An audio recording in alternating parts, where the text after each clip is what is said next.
Hi, I'm Tam. And I'm eternally mortal. And this is the Hidden Egg Podcast, where we talk about vulnerability. And stuff. And things. Mm-hmm. I've missed the and stuff and things. We do it occasionally. Like, I don't know if I want anything to really become tradition on the show. You know, I like the transitory nature of chaos. You want our show to be trans? Kinda. All right. That's fair. We both can identify as they, them, so... Yeah. Yeah. Trans it up. Absolutely. And when asked recently what Barbie I would be, I said bearded General Barbie. And I didn't go the mask route that a lot of other people went with, you know, choosing a Ken doll instead of the Barbie. I went with Barbie. I intended to be a Barbie with a beard and a gesturing general sword and a big giant overcoat. You know what Barbie I would be? What Barbie would you be? Weird Barbie. Weird Barbie? I'd be the Barbie, because I don't know if you've seen the movie. No, I haven't seen the But Barbie this doesn't movie. really spoil anything. Weird Barbie is the one that little girls played with way too hard. Nice. and Weird Barbie just got weird. Like, everybody had a Weird Barbie. So, like, what would your... I'm sorry to derail a little bit here, but, like, what would your 3 accessories be? What would your Weird Barbie be packaged with as little accessories? Can you think... Do you have any idea? No, Weird Barbie isn't... Okay, I was just curious. Because, Yeah, like, you it can could be add... any of the Barbies Yeah, originally, but then, like, somebody played with her too hard, and then she just became weird. Yeah. You can't package that weirdness. There is no mass-producing weird. No, I totally understand. There's just a, like, personality type. What 3 accessories would I have? But it's fine. Spiky collar obviously has to be one. Well, sure. Obviously. Mm-hmm. I don't know about the rest. Do you want the goth dress? No, I want pants. I like my trip pants. Yeah. Yeah. So trip pants, if clothes can be an accessory. Clothes can be an accessory for a Barbie doll. And then a fishnet shirt. Hell yeah. Yeah. Those would probably be my 3. I rarely get to wear any of those because I'm not rich enough to afford those kind of clothes anymore. But if I could, I would wear that stuff every single day. Hell yeah. I miss that. We'll make that happen for you at some point. Yeah, maybe one day. As long as we can convince you that it's okay to do it when you're like 60 years old, because like the brain tells us we're not allowed to have fun after a certain age. Well, at 40 now, I'm kind of like, fuck it, man. You want to judge me for wearing the things that make me feel good about myself? I think you're the one that has problems. You know, like, I'm getting to that point now. So by the time I'm 60, if that's how long it takes, which I really don't want to wait another 20 years, but if that's what it takes, I'm pretty sure by 60 I'm going to be like, yeah, I'll go out slinging my dildo all over the place. Yep.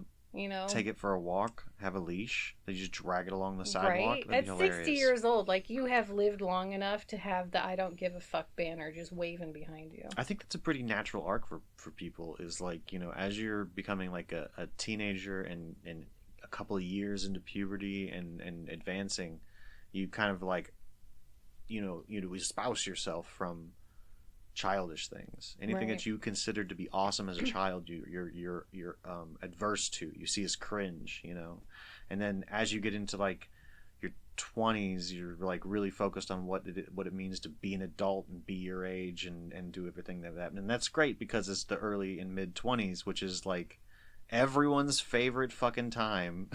It is like the worst decade to live through. Like, legitimately, you go through so much. But it's also like oddly the one that you look back on and feel like is the most fun because your body didn't have problems. Well, also because like you hadn't learned where to be careful. Yeah. Like your mind... so everything was exciting because you didn't know how close to death you were. Right, and you were all like, "I'll do anything," and you look back and you're like, I was so charismatic, or I was so carefree, adventurous or courageous, and it's like half of that was ignorance. You can still do all of those things. You just now know what the circumstances and consequences are. Right. And you're not necessarily willing to pay them. Right. And if you really want that life, you just got to be willing to pay those consequences. Although in my case, it's more I can't do those things because body stuff. The body stuff, you age. Age Yeah. happens. Yeah. And I'm out of shape too, so that probably doesn't help. Well, I mean, you could get into shape and do the best you could with what your body is currently giving you at 40, which is not what it was giving you at 20. Right. But, it's a possibility that you could surprise yourself physically still, but you'd have to put in a lot of work to get into shape to do so. And so would I, so would most people. Yeah. I mean, it took a lot of not working out to get here, so it's probably going to take less working out to get to someplace better. In a way. Than the not work.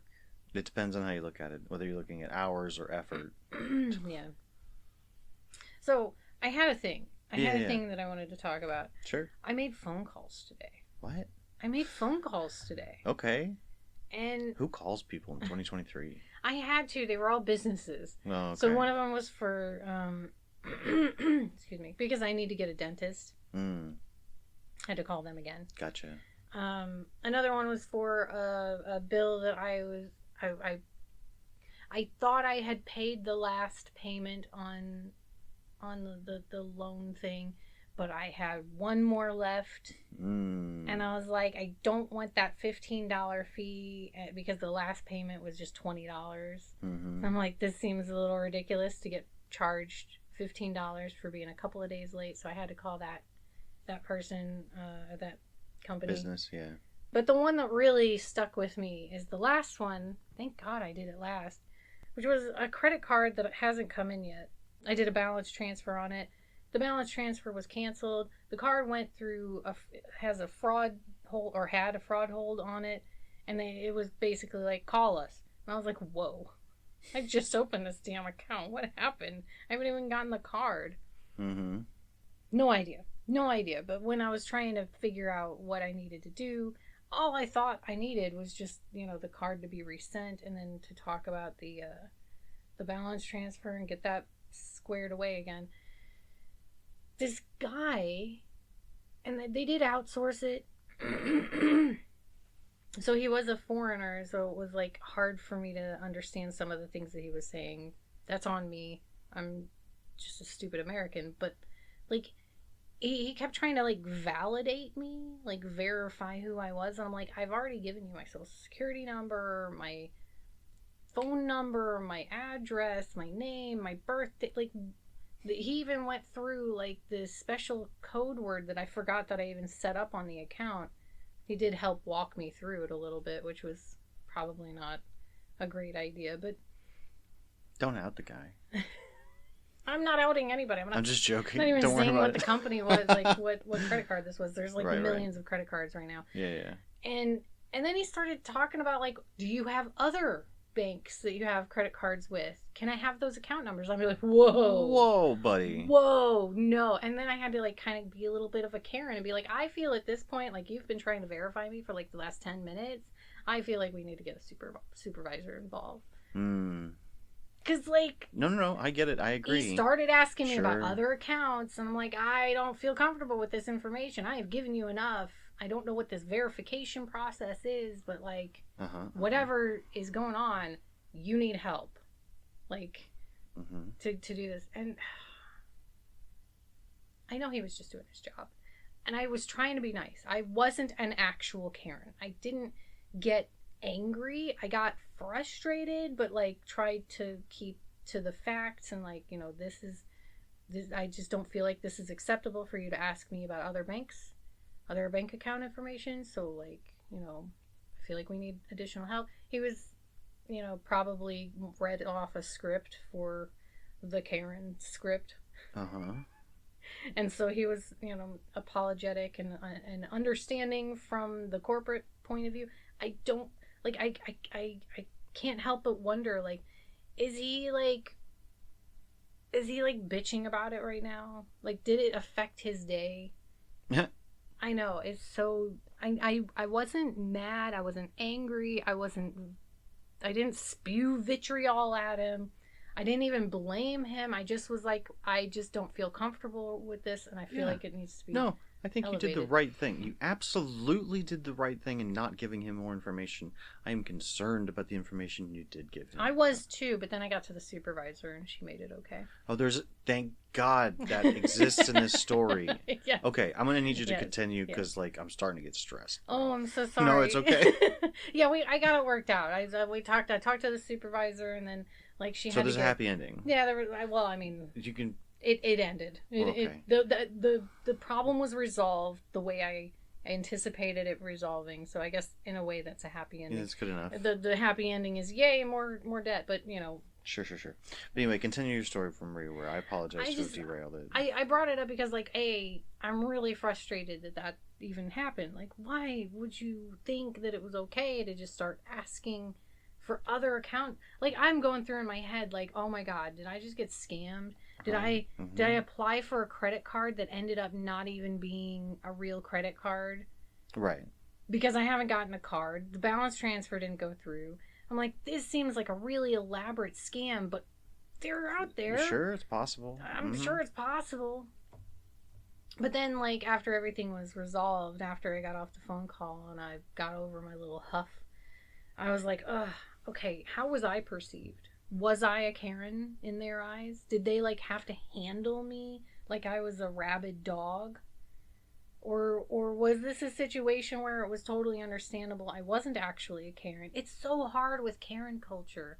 I didn't want to infect them in any negative way. I just wanted to protect my information. The main aspect of what current quote unquote Karen culture is, and I can only say from my own perspective, because right. Who knows, it might be different for other people, but from my perspective, the main aspect of Karen culture is being vitriolic, is dehumanizing people, is in the middle of not getting what you expect or what you want, then making it everyone else's problem in a negative way.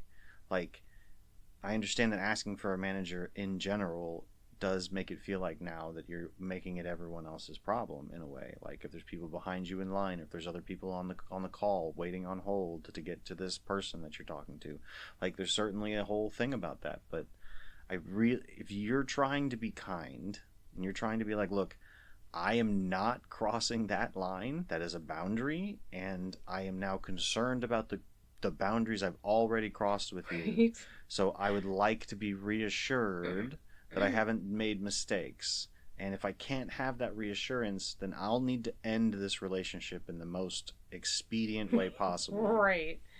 Like, you're just taking care of yourself. There's nothing wrong with that at all. And I don't know how the conversation with the manager went. It went fine. If I hadn't... So before the phone call... My main question here, did the manager make it to where you are now okay with that dude asking you for other account informations? Not really, no. I think I understand what he was trying to get at, but personally, I wonder if it was a language barrier problem, because I think he might have been trying to verify the bank that I was trying to have the balance transfer through, because that would have been additional information on the account that might have verified me, but that is not what he said.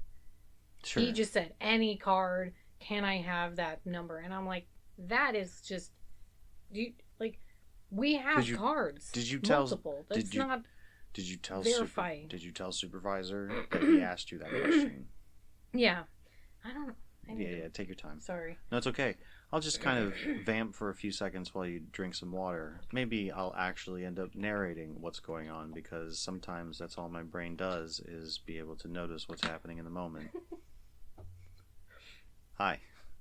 So yeah, I mean, the first thing I did when she got on the call was be like, you know, he had been trying to verify me for like 10 minutes, and then he started asking for other credit card account numbers, and I just did not feel like that was appropriate information for me to just hand out. And she, you know, she was like, yeah, I totally agree. Completely understand. Thank you for bringing this to my attention. But okay, it sounded a little bit like it might have been Karen's script, so I don't know. Yeah. But I would say thank you for bringing this to my attention were I in the position of a manager of a call center. and I would mean it Right. when I mean it. I wouldn't say it if I didn't mean it. Do you know what Yeah, I'm but there's saying? plenty of people who would say Yeah, it. yeah, yeah. I know there totally is. So I don't know which one this one was, but one way or the other, I felt like she did the best of her ability. I do think that she was trying to handle me with kid gloves, expecting me to just pop off at any point. But I think that just might be her job. Like, I have a feeling that's who calls, who she ends up dealing with, is people that do just pop off. Well, I think that there's a lot of people now that don't really do the whole calling thing anymore. They try and address everything through emails and whatever. But and so I think that it is people of our generation and older now that are the calling people, and it certainly is, unfortunately, not always though, women of our generation, sometimes men, um, that that really get into this whole 70s 80s, the customer is always right Yeah. sort of mentality, and so they jump into that whole role. And now the people that are younger than them, us and younger, are just like watching and cringing and just like, ugh, gross. Right. Like if I could have done this without calling them, I would have. Sure. But it was all fraud protection. Here's the phone number. Call this. Yeah. Blah blah blah. I didn't have any choice. It was that or limbo. So right. My card would just be there doing nothing, possibly getting taken advantage of. I don't know. Possibly. But yeah, that's one of them conversations you got to go through. You got through it. It sounds like pretty good. Hell yeah, way to go. Yeah, so that was my thing. That was the thing that I had. I don't know if you had a thing. I have stuff that's going on that I could talk about, but it's just going to turn into rants probably, or uncomfortable, or I might get uncomfortable about them after a while. I'm not entirely sure. I've been in a stressed situation, mindset, not situation, for a while. Is there like a packaged one, something that's small? Like my story was small. Like it could branch out into other things, but it doesn't have to. You know what I mean? Well, I could talk about how much I want to play my video game. Excuse me. That burp came from nowhere. That's totally fine. But I could just talk about the video game that I've been playing and how much I'm super excited about it. Was that? You want me to name it? It's Marvel Midnight Suns. Yeah, Midnight Suns. I was like Mortal Suns was what I was thinking of. That's not quite right. No, I am mortal. No, Midnight Suns. It's a Marvel based it's a Marvel universe card based strategy game that's got tactics elements and stuff, and it's something that I've been getting into. I think that I think I have over 20 hours in the game over the last weekend, and so I really dived into it and really got into it. I'm really enjoying it. I told you that I have this idea of how to play games like this in such a way that I can record the data of it to potentially help with wiki creation in the future. And that sounds super, it just tickles me to be able to think about that, but it's not sustainable. It's not something I'm actually going to do. It's far too much time. It would take me probably 200 to 300 hours to do one playthrough of anything that's like this. To be able to get all the data and to do it effectively, you have to have several playthroughs to make sure that you can verify where things are and how much things are, and be able to craft the data to make the perfect run.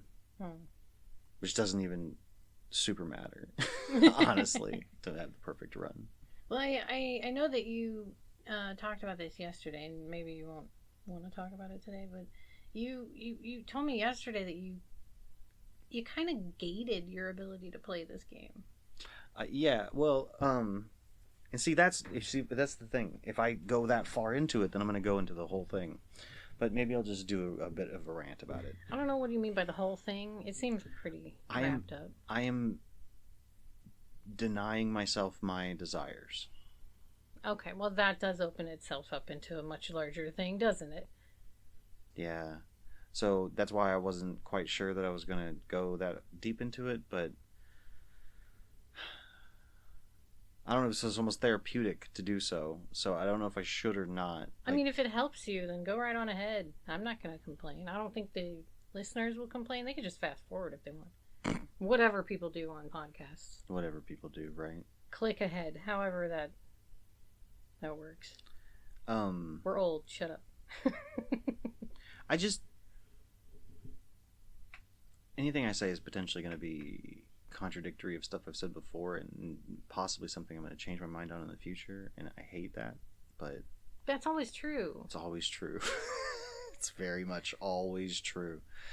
Um, I when I was in like high school and like maybe even middle school, I just convinced myself that like puberty hit me so hard that I wanted to find the one person that I could live my life for.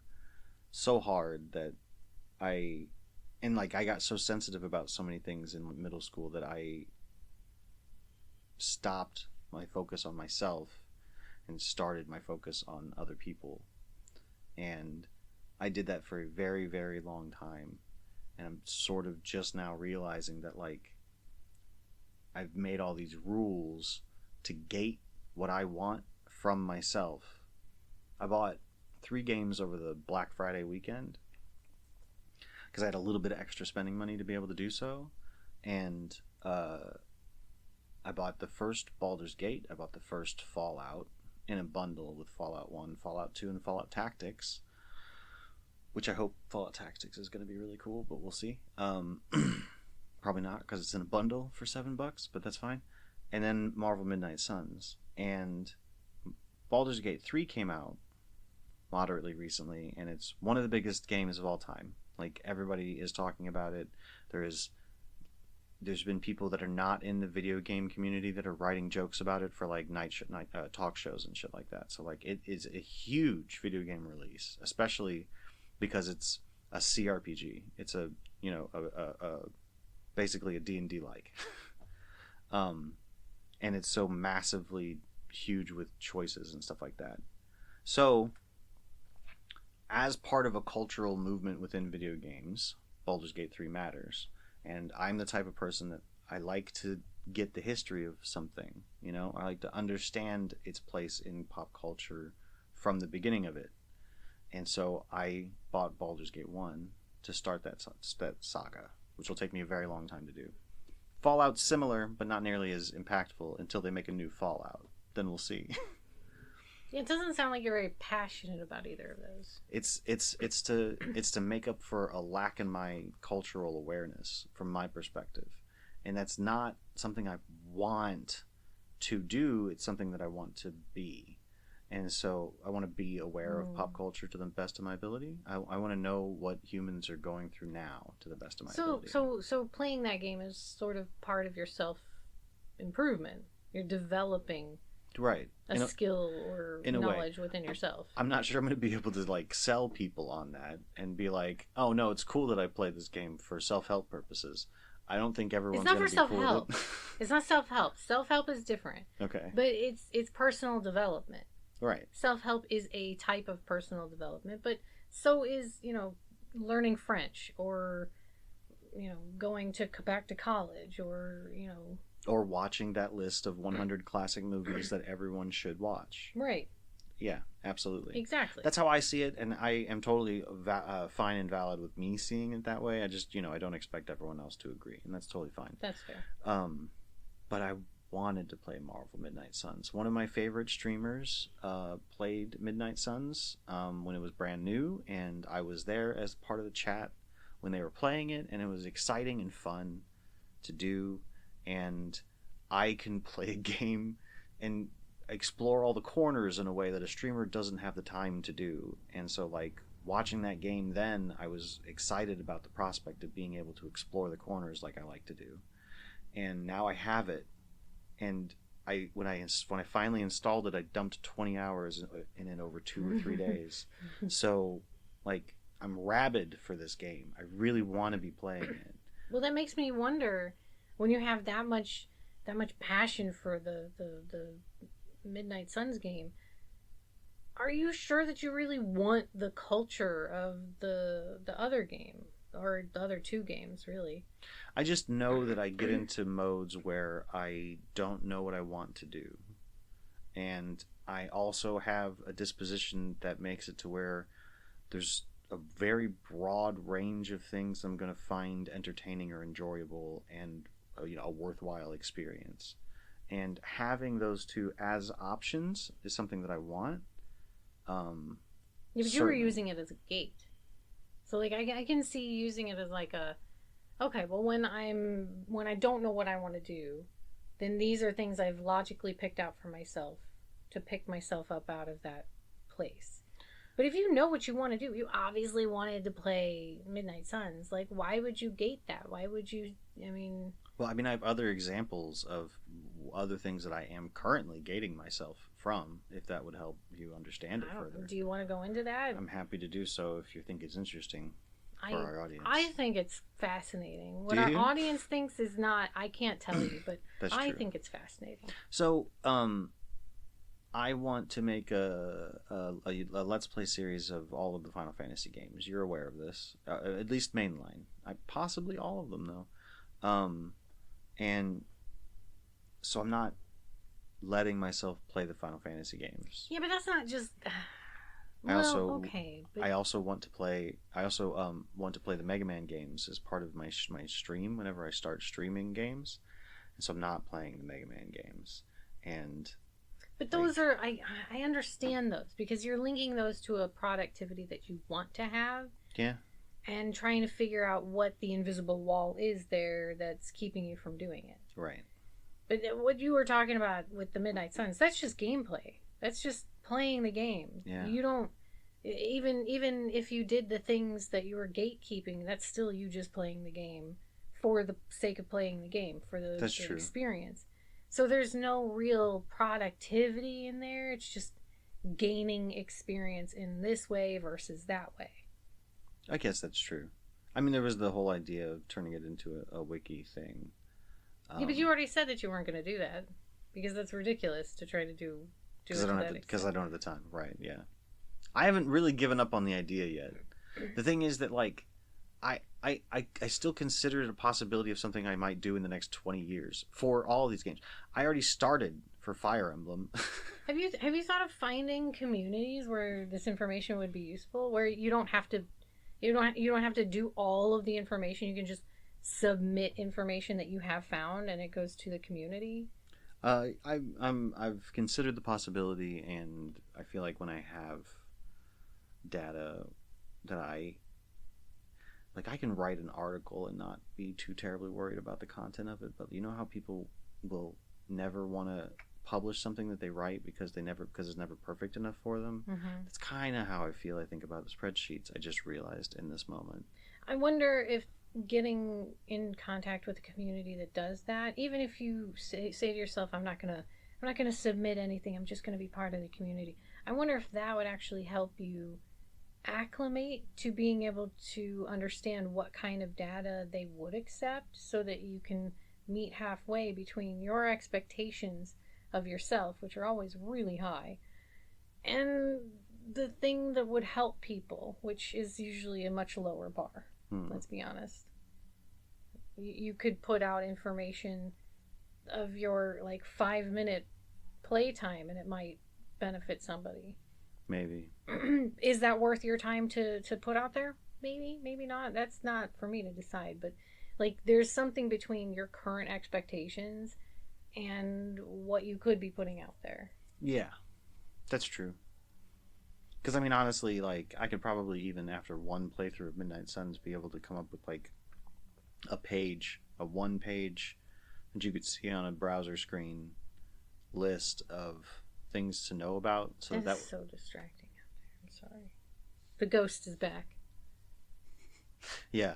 But I could probably come up with a page of just a list of things to know in going into a game of Yeah. Midnight Suns and what to pay attention to, so that way you don't feel like, oh, I used this currency because I saw a thing that I wanted, but then I saw that I needed that same currency for something later, and I felt like an asshole for using it. Now I'm thinking about having to restart, and it's like just a list of things like save this for this amount.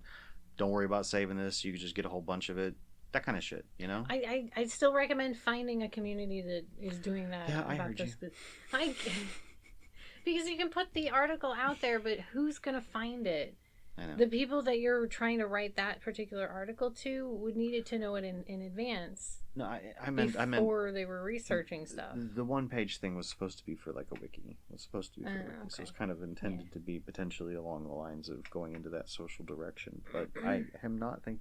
I'm worried about the people. I have a hard time going towards community because there's so many times that I see a community and I'm like, that's an amazing community, and I either sabotage myself or I obviously discover that the people in the community are as human as the rest of us and are sometimes going to be disappointing in various ways because we're human. And like, I'm so understanding of people until I want to be a part of a community, and then I see any part of that community being like, oh, but that dude doesn't like Asians, and now I can never be a part of that community. And it's Why like, does what one the person fuck? make the community?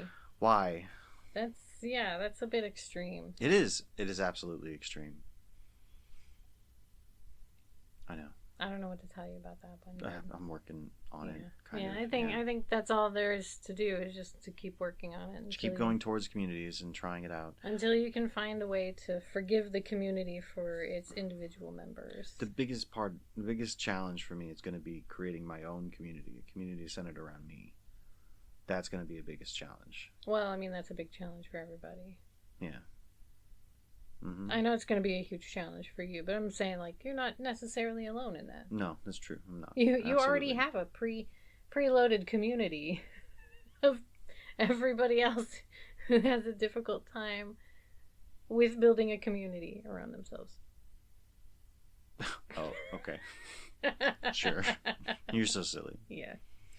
Well, I think even though that's kind of a short episode, I think we can probably kind of call that there. Oh yeah, I don't want to do the full like hour plus version. We've not been doing over an hour ever. Like, our goal has always been between 30 and 45 minutes, I think. I feel like the Patreon version ends up being like over an hour a lot. Yeah, but that's okay. We're still just doing our weekly check-in. Yeah. How's things? Things are things. Yeah. It's December, y'all. So cold, but then also not. Well, thank you very much, listener, for coming along and continuing to hang out with us while we talk about vulnerability and stuff. And things. Yeah. If you want to support us, there's ways to support us. Go find stuff. Just go look for the hidden egg. There was a thing. So you know how in little snippet here, how in previous episodes I've mentioned monsteralley.com. That's not mine. I forgot that one wasn't actually mine. I was like, why wouldn't I go with that? So I started trying to put stuff over. No, I have themonsteralley.com. Yeah, it's gotta have the in there. So themonsteralley.com. I've changed it over. I haven't double checked to see if it took, but that is now the website currently. Understood. Themonsteralley.com. Themonsteralley.com. TheMonsterAlley.com. Yeah, 2 L's in the alley. 2 L's in the alley. Sounds like a book. You can also find us on medium.com. So. Yep. Yep. I'm Eternally Mortal, and I hope you find smiles this day. And I'm the Accidental Monster. I forgot what my sign-off is. Follow yourself. Follow yourself, always.